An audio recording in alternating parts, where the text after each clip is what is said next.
अस्सलाम वालेकुम दोस्तों, अज की वीडियो में थानू परफॉर्मेंस चेक कराने हैं जी। बिलारस 820 4x4 पिछे जनाब मक्की वाला वड्डा प्लांटर है, 4 परियां वाला, बड़ी वड्डी मशीन है।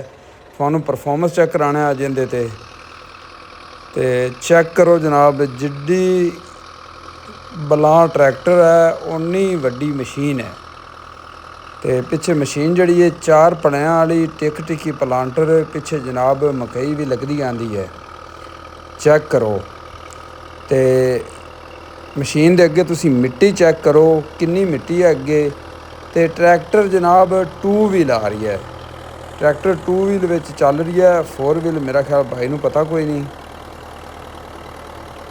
तो लेकिन मिट्टी अगे चेक करो जनाब किन्नी खिच के ले आंदा 2 व्हील ते। लै हुण भाई नूं पता लग्या, हुण 4 व्हील लगू जी। नवाज भाई उत्ते ड्राइवरी ते ने।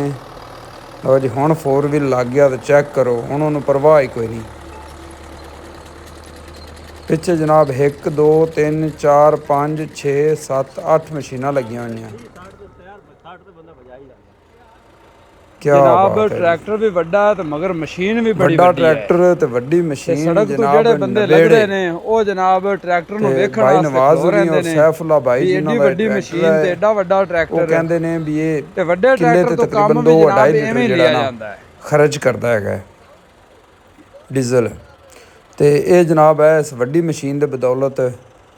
तो अगर डीजल की 1 बचत 2 करनी है, त्राए टाइम की बचत करनी है, तो फिर जनाब 1 2 वड्डा त्राए कोठे ट्रैक्टर बड़े तो हुए ने, फिर ठीक है वड्डी जी। मशीन। ते 4 ਹੁਣ ਤਾਂ खेड़ियां ਬੰਦਿਆਂ ਨੇ ਐਵੇਂ ਕੀਤਾ ਹੋਇਆ ਵੀ ते ਟਰੈਕਟਰ मगर ਛੋਟੇ ਤੇ 8 जनाब ਮਸ਼ੀਨਾਂ टिक ਜਿਹੜੀਆਂ ਨੇ ਉਹ टिकियां ਵੱਡੀਆਂ ਬਣਾਈਆਂ मशीनां। ਹੋਈਆਂ ਨੇ। चेक करो ਤੇ ਐਵੇਂ ਨੁਕਸਾਨ ਹੀ ਹੁੰਦਾ ਹੈ। हैं, चेक करो जी। चेक करो जनाब, परफॉर्मेंस चेक करो, माशाअल्लाह क्या बात है जी। 1 2 3 जनाब बैड बनते जाते ने, चौथा बैड नाल साइड वाला बनता जाता है। तो मशीनां वेखो जनाब चलदियाँ, माशाअल्लाह क्या बात है जी, क्या लुक है जी। बिलारस 820 जिंदाबाद जी। एडी वड्डी मशीन अगर तुसी किधरे वेखी है तो जनाब ज़रूर दसना है। न्यू सैफ भाई सैफ ने खुद ही तैयार की जनाब। उत्ते थानू नंबर भी नज़र आ रही होना है भाई सैफुल्ला का। 2025 मॉडल है। खाद पई है सही, जिथे मक्की लगती पई है उत्थे भी जड़ा ना खाद भी है। ये अपन तो शायद ना लभे काला दी, नहीं तो सियाण बड़ा जल्दी लग पैंदा दाना। अच्छा गुड हो गया, हाँ बिल्कुल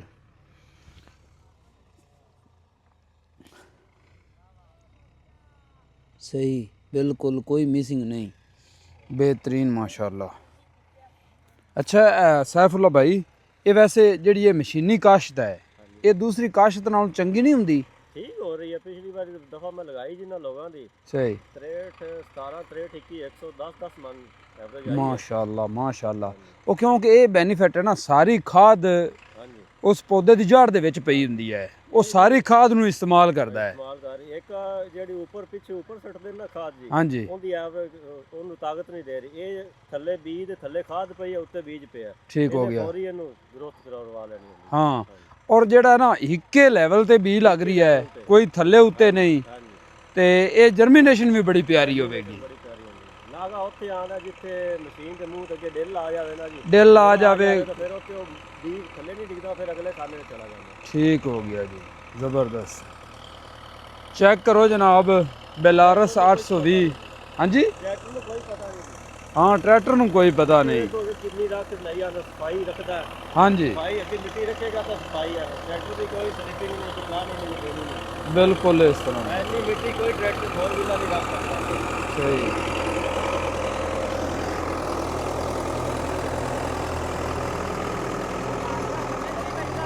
चेक करो जी, खाद भी जनाब इहदे नाल किराई हो रही है, ते पिछे जनाब उत्ते मक्की लगदी आंदी।